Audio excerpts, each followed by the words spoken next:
हाँ जी, कल हमने कुछ कर लिया था, इसका थोड़ा सा रह गया था भाई, पालमपुर गांव की कहानी। कल हमने क्या किया था इसमें? कल हमने किया था एक गांव है जो काल्पनिक है, जिसके बारे में हम सिर्फ इतना जानते हैं कि वो एक गांव है, वो रियल में एग्जिस्ट नहीं करता। ठीक है, वो हमने सोचा हुआ है। वो एक बहुत अच्छा गांव है, काफ़ी बड़ा गांव है, 500 से 50 उसमें परिवार हो सकते हैं। वहाँ पे पक्की सड़क है, प्राथमिक उपचार की सुविधा है, वहाँ पे स्कूल है। और राइट, ये सब चीज़ें कल हमने कराई थी। क्या और क्या है वहाँ पे उच्च जाति के लोग, हर धर्म के लोग, हर तरह के लोग वहाँ पे रहते हैं उस गांव में। ऐसे गांव बहुत कम हिंदुस्तान के अंदर देखने को मिलते हैं। ये सब हमने कल करा दिया था। अब देखो, हमने कराया था ग्रामीण अर्थव्यवस्था कि ग्रामीण अर्थव्यवस्था क्या होती है। ग्रामीण अर्थव्यवस्था का मतलब होता है जैसे गांव में जो पैसे के लेन देन है वो कैसे चल रहा है। राइट, ये सब हमने करा दिया था। फिर आगे आते हैं, उसमें क्या कराया था भाई कि जो हमारा उत्पादन होता है, उत्पादन का संगठन, मतलब जो हम किसी चीज़ को मतलब फैक्टर्स ऑफ प्रोडक्शन, जो हमारे फैक्टर्स होते हैं प्रोडक्शन के, वो किस तरह से काम होते हैं, मतलब कैसे काम होता है उससे। तो क्या कराया था? सबसे पहले हमें क्या चाहिए? जमीन चाहिए, श्रमिक मतलब वर्कर्स चाहिए उसके लिए, और हमें भौतिक पूंजी चाहिए और मानव पूंजी। 4 चीज़ों की उसमें जरूरत होती थी। हमने कुछ करा दिया था, भूमि करा दी थी भाई, ठीक है, और हाँ, जो हमारे श्रमिक होते हैं वो करा दिए थे, और भौतिक पूंजी करा दी थी, मानव पूंजी करा दी थी। तो हमने ये भी कर लेना कि भाई हरित क्रांति लेके आए थे 1947 के बाद। गवर्नमेंट ने हमें काफ़ी हेल्प की थी, हमें अच्छे बीज प्रोवाइड कराए गए थे, और वो लेस प्राइस पे थे। राइट, जो खाद थे वो सब क्या थे? लेस प्राइस थे। लेकिन ये था कि जिस चीज़ का एडवांटेज होते हैं उसके कुछ डिसएडवांटेज भी होते हैं, कुछ लाभ होते हैं तो कुछ हानियाँ भी उससे होती है। उसी के बारे में आज हम बात करेंगे। हमने कुछ इसके बारे में बात कर लेते हैं कि जैसे हमने उर्वरक यूज़ किए, जस्ट लाइक रासायनिक खाद, केमिकल्स यूज़ किए, तो उससे हमें फायदा तो हुआ, मतलब अच्छे से हमारे फर्टिलाइज वो जो हमारी क्रॉप्स है वो अच्छे से ग्रोथ हुई, उनकी जो फसल है वो अच्छे से उगी, वो अच्छे से मतलब उन्होंने हमें पैदावार डबल दी उसमें। लेकिन क्या हुआ कि जो पानी का स्तर था वो कम हो गया, मतलब नीचे चला गया। ट्यूबवेल के थ्रू जब हम पानी देने लगे अपने खेतों के अंदर, नहरों से हमने सही करना छोड़ दिया, तो उससे क्या हुआ कि पानी की बहुत ज़्यादा समस्या हो गई। जैसे कि दिल्ली के अंदर भी एक ही टाइम पानी आ रहा है आजकल। ठीक है, तो ये सब चीज़ें हमने कल कर ली थी। अब आगे करते हैं रासायनिक उर्वरक से हानि, मतलब उर्वरक से हानि किस तरह से होती है। देखो, रासायनिक उर्वरक के अत्यधिक इस्तेमाल के कारण मिट्टी की उर्वरकता कम हो गई है। मतलब अब जो मिट्टी है, जो सॉइल है, वो उतनी अच्छे से फर्टाइल नहीं हो पाती है, वो विषैली हो गई है। केमिकल से तो गिरते हैं। देखो, जैसे कि हमने आज डाल लिए अपने खेत में केमिकल्स। भाई हमारे खेत में आज अगर हमने इतने सारे गेहूँ लगाए हुए अपने खेत के अंदर, और हमने इसके अंदर हमें 5 क्विंटल मिल रहा है, 5 क्विंटल मिल रहा है। ठीक है, अनाज क्या मिल रहा है? 5 क्विंटल मिल रहा है। और अगर हमने उसके इसी खेत के अंदर जब हमने रासायनिक उर्वरकों का यूज़ किया, मतलब हमने केमिकल्स जो होते हैं उनका यूज़ किया, तो हमें क्या मिला? 10 क्विंटल मिला। क्या मिला? 10 क्विंटल। तो हमने क्या किया? लालच आया हमारे अंदर, तो हमने उसको फिर डबल डालना स्टार्ट कर दिया इसके अंदर रासायनिक खाद को। अभी हम इसके अंदर 2 बोर डाल रहे थे, ठीक है, अभी इसके अंदर हम 2 बोर डाल रहे थे केमिकल के। अब हमने क्या डाला? अब हमने इसके अंदर 4 बोर डालना स्टार्ट कर दिया केमिकल के। तो क्या हो जाएगा? प्रॉब्लम तो होगी ना, क्योंकि हमें लालच आ गया कि हमें 4 गुना चाहिए। तो जमीन वो देख लो, जो तुम्हारी भूमि है, जो तुम्हारी सोइल है, वो अब क्या हो गई? अनफर्टाइल, मतलब अब वो अच्छे से फर्टाइल नहीं है। क्या हो गई है? जहरीली हो गई है, उर्वरकता कम हो गई है। समझ में आया? जिससे खेती की बहुत जमीनों के बंजर होने का खतरा हो गया है। अब देखो, एक चीज ये है कि जैसे हमारी खेती है, जैसे हम अपनी खेती कर रहे हैं, तो जब वहाँ पे पानी नहीं होगा तो हम अपनी खेती करेंगे कैसे? मैंने जैसे बताया कि इसके चक्कर में जो पानी का है वो स्तर कम हो गया है, जमीन के नीचे का पानी बहुत कम रह गया है।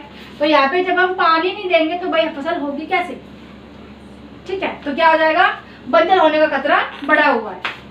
प्राकृतिक खाद और कंपोस्ट का इस्तेमाल। प्राकृतिक खाद का मतलब क्या है भाई? मिनियोर से मतलब है, जो गोबर वगैरह से बनता है।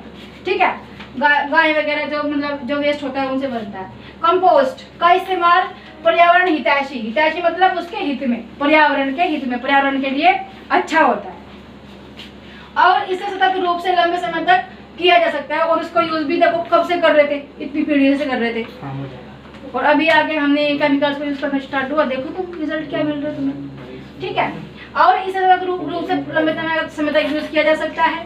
रासायनिक उर्वरक यानी कि केमिकल्स के अत्यधिक इस्तेमाल करने से पेयजल, पेयजल का मतलब क्या है, पीने का पानी, क्या है, पीने का पानी जिसको हम पीते हैं, पेयजल भी क्या हो रहा है भाई, पोल्यूट हो रहा है, प्रदूषित हो रहा है, पीने का पानी भी प्रदूषित हो रहा है इस चक्कर में। समझ भी आया? चलो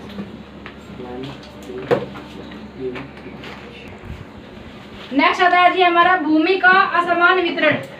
वितरण का मतलब क्या होता है, वितरण क्या होता है भाई, कोई आइडिया, कोई आइडिया, कोई आइडिया, कोई आइडिया, कोई आइडिया, कोई आइडिया, वितरण क्या होता है? हाँ जी, बांटना।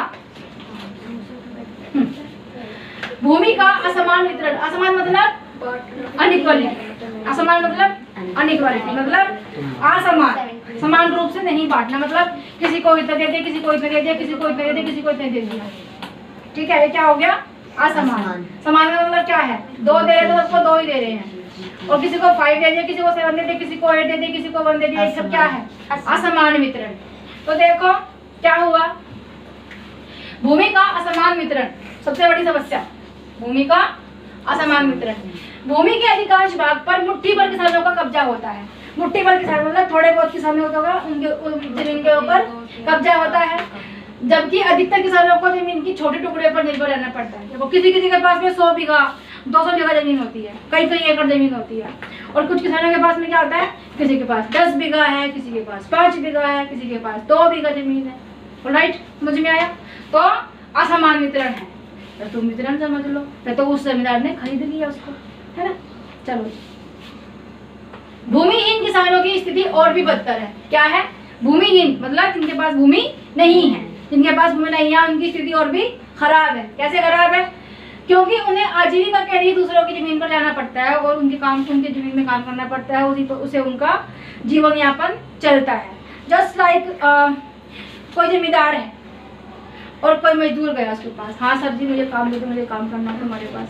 वो कहेगा ठीक है ये काम करो, उसने काम कर लिया, उसने उसको आज के पैसे नहीं दिए, तो मजदूर कहेगा सर हमारे पैसे दे दो, ठीक है कर ले लियो, फिर आया वो काम किया नहीं दिए सपोज, तो वो मतलब वो आ रहा है काम कर रहा है, उसमें वो पैसे नहीं दे रहा, तो 2 दिन लड़ाई हो जाएगी नहीं हो जाएगी। और पूरे गाँव में एक ही जमींदार है जिसके पास हम काम कर सकते हैं, है ना, पूरे गाँव में एक ही जिम्मेदार है जिसके पास हम काम कर सकते हैं, तो क्या करेंगे, जिसके पास जाना पड़ेगा हमें, उससे लड़ाई भी नहीं कर सकते, लड़ाई कर लेंगे तो क्या होगा, हमारा ही नुकसान है। तो क्या होता है कि उनकी जो हालत है वो और भी खराब है, क्योंकि उनको आजीविका के लिए दूसरों की जमीनों पर निर्भर रहना पड़ता है, जमीनों में काम करना पड़ता है उनको। ठीक है, नेक्स्ट आते हैं पलायन। पलायन क्या होता है भाई, पलायन क्या होता है, पलायन होता है एक जगह से दूसरी जगह पे जाना। एक जगह से, जैसे बहुत सारे बिहार से बहुत सारे लोग दिल्ली के अंदर आ गए जी, काम करेंगे दिल्ली के अंदर जाके, समझ में आया? तो क्या है, वो वहां से पलायन करके यहाँ पे आए हैं। ऑलराइट, देखो कृषि में रोजगार मौसमी होता है। सर्दी के टाइम पे भैया ये काम है, ये काम है, कर लिया। अब मजदूर आ रहे हैं, हाँ सर्दियों में कुछ काम बताओ, कहेंगे भाई अब तो कुछ काम नहीं है, फसल हमने बो दी, अब 6 महीने के बाद आना जब कटिंग होगी उसकी, उससे पहले अंदर में क्या काम दे। तो मौसम के अकॉर्डिंग वहाँ पे काम होता है, यानी कि साल के कुछ महीनों ही रोजगार मिलता है कहाँ पे, खेतों में। अब ये तो है नहीं कि आज फसल वही कल काट दो, परसों दूसरी बो दो, तरसों फिर दूसरी काट लो, फिर उसके बाद में 1 हफ्ते बाद दूसरी बो दो, ऐसा तो होता नहीं है। एक फसल लगाई तो 6 महीने तक के बाद वो आती है, फिर उसको काटना पड़ता है।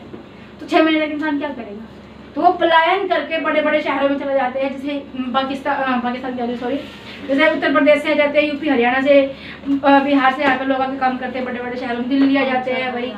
ठीक है, इस तरह से। तो देखो कृषि में रोजगार मौसमी होता है, साल के कुछ महीने ही रोजगार मिल पाते हैं। ऐसे मजदूर काम करने की तलाश में अक्सर शहरों की ओर पलायन कर जाते हैं। पलायन मतलब आ जाता है। सरकार ने महात्मा गांधी राष्ट्रीय ग्रामीण रोजगार गारंटी, इसका पूरा नाम है मनरेगा, ये इसका फुल फॉर्म है और ये इसका शॉर्ट फॉर्म है, मनरेगा के नाम से एक कार्यक्रम शुरू किया है, जिसमें 100 दिन का रोजगार पक्का, मतलब 100 दिन तक तुम्हें काम मिलेगा, 100 दिन तक तुम आओ काम करो, और 100 दिन तक तुम्हें 300 रुपये मिलेंगे 1 दिन के। ठीक है। तो ये क्या है, अकॉर्डिंग टू मनरेगा। अकॉर्डिंग टू मनरेगा we can do any work in the, just like हम जाएं वहाँ पे अपना नाम वगैरह दर्ज कराए, 100 दिन तक हम वहाँ पे काम कर सकते हैं, वो हमें वहाँ पे पैसे देंगे। समझ में आया क्या? चलो जी, वेरी गुड। इसको राइट डाउन कर लो। मैम कर लिया। हाँ जी, देखो क्या था पूंजी की समस्या, उसके आगे क्या था, पूंजी की समस्या। पूंजी की समस्या मतलब पैसा, पैसे की दिक्कत। पूंजी की समस्या मतलब पैसे की दिक्कत। अब भाई हमें कोई काम करना है, जस्ट लाइक हमें 4 पैसे खरीदनी है। अब गांव में क्या होता है, पैसे खरीद लेंगे। अगर हमें डेली का ही काम शुरू करना है तो क्या चाहिए, पैसे चाहिए। लघु कुटीर कोई छोटा मोटा धंधा करना है तो क्या करेंगे, पैसे चाहिए हमें कोई दुकान खोलनी है तो यातायात के लिए हमें गाड़ी खरीदनी पड़ेगी, अन्य किराया करने के लिए पैसे ही चाहिए हर चीज के लिए। तो पैसे के लिए देखो गांव में क्या होता है कि हर कोई एजुकेटेड नहीं होता, शहर में भी हर कोई एजुकेटेड नहीं होता, लेकिन शहर में ठीक ठाक हमारा परसेंटेज है एजुकेशन की, लेकिन गांव में तो बहुत बेकार हाल है। वहाँ पे स्कूल नहीं होते हैं, दूर जाना पड़ता है स्कूल में, लड़कियों को तो बहुत मुश्किल से पढ़ाते हैं लोग। आज भी ऐसे देश है, आज भी ऐसे गांव है भारत के अंदर जहाँ पे लड़कियाँ नहीं पढ़ पाती है।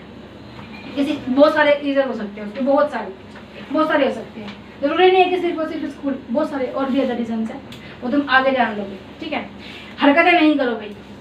हाँ जी, तो पूंजी की समस्या का मतलब है कि पैसे की दिक्कत। पैसे की दिक्कत था उन लोगों को बैंक से कैसे लोन लेना है, कौन कौन सी हमारे यहाँ पे स्कीम चलाई गई है सरकार के द्वारा, किसका क्या फायदा है, किसका क्या नुकसान है, उसको इस बारे में नहीं पता होता। वो जाते हैं किसी जमींदार के पास और कहते हैं भैया हमें चाहिए पैसा, हमें तुम लोन जस्ट लाइक कर्जे में पैसा दे दो। ऑलराइट, कर्जे में वो पैसा ले लेते हैं और जो होते हैं जमींदार, अगर बैंक 2% की दर से दे रहा है तो वो कैसे देंगे, वो 5% के हिसाब से देंगे, है जी, 6% के हिसाब से देंगे या कुछ और एक्स्ट्रा उसमें प्लस कर देंगे वो लोग, ये सब करते हैं। तो क्या होता है कि गरीब आदमी उसको कर्जे को नहीं चुका नहीं पाता इतनी जब तुम रेट इतना खतरनाक करोगे उसका कैसे चुका पाएगा। तो क्या कर लेता है किसान लोग आत्महत्या कर लेते हैं। भैया जान छूटी लाखों पाए, क्या कर लेते हैं, ये लो तुम हमारी जान ही रख लोगे, तो वो बेचारे आत्महत्या कर लेते हैं। और ये बहुत ज़्यादा होता है भारत के अंदर, बहुत ज़्यादा। ठीक है, अब अगर हम बात करें गैर कृषि कार्य, अब हर किसी के पास तो खेती नहीं होती और हर कोई मतलब हर किसी को वहाँ पे रोजगार भी नहीं मिलता कि भाई हर रोज खेती में काम हो रहा है, आज ये काम कर लो, आज काट लो, आज ये कर लो, आज वो कर लो, इतने सारे काम तो होते नहीं है। तो क्या करते हैं कि गैर कृषि कार्य मतलब जो कृषि से संबंधित नहीं होते हैं, जो खेती बाड़ी से अलग होते हैं काम, कुछ वो काम भी होते हैं। जिस तरह से डेयरी, अगर हम डेयरी की बात करें तो डेयरी से हमें क्या मिलता है भाई, दूध, पनीर, मक्खन, है ना, पनीर, घी, दही वगैरह भी हमें बहुत सारी चीजें मिल जाती है। इन्फिनिटी मैथ्स आ गया। ठीक है, आधी चीजें मिल जाती है। ठीक है, मिल जाती है आधी चीजें, आधी मतलब और भी बहुत सारी चीजें हो सकती है इसके अंदर। समझ में आया? खोआ भी, हाँ खोआ इसको क्या कहते हैं, मावा भी कहते हैं ना उसको। हाँ जी, तो लघु और कुटीर उद्योग का मतलब क्या है, लघु मतलब छोटा, लघु और कुटीर उद्योग मतलब जैसे हम घर में कोई काम कर सकते हैं, कोई होती है जो मतलब सिलाई कर सकते हैं, सिलाई करके लोगों के कपड़े सिल सकते हैं भाई, उससे भी हम पैसा कमा सकते हैं, तो वो भी हमारी कृषि से संबंधित नहीं है। दूसरी का आ गई दुकान मतलब जैसे तुम लोग नोटबुक पेंसिल खरीद के लेके आए हो, या फिर दूध तो खरीदते नहीं है गाँव में, चीनी वगैरह खरीदते हैं, तो परचून की दुकान कह सकते हो, तुम स्टेशनरी की दुकान कह सकते हो, तो वो काम भी कृषि से अलग होता है, उस काम को कर सकते हैं। यातायात मतलब ट्रैक्टर चला सकते हैं, ट्रक चला सकते हैं, गाड़ी चला सकते हैं, बस चला सकते हैं, क्योंकि वहाँ पे भी एटलीस्ट होती है ना ये सब सुविधाएं, तो कर सकते हैं। अन्य क्रिया का मतलब क्या है, पंचर जोड़ना, नाई का काम करना, जूते पॉलिश कौन करवा रहा है, फिर जूते पॉलिश कर सकते हैं, पॉपुलर। ठीक है, पहनते हैं, कौन कहता है पहनते हैं। चलो पंचर जोड़ना मेन लेते हैं, पंचर जोड़ना का पॉपुलर भी हो गया भाई, चलो।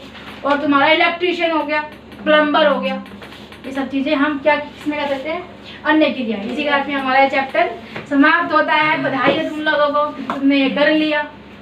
ठीक है जी।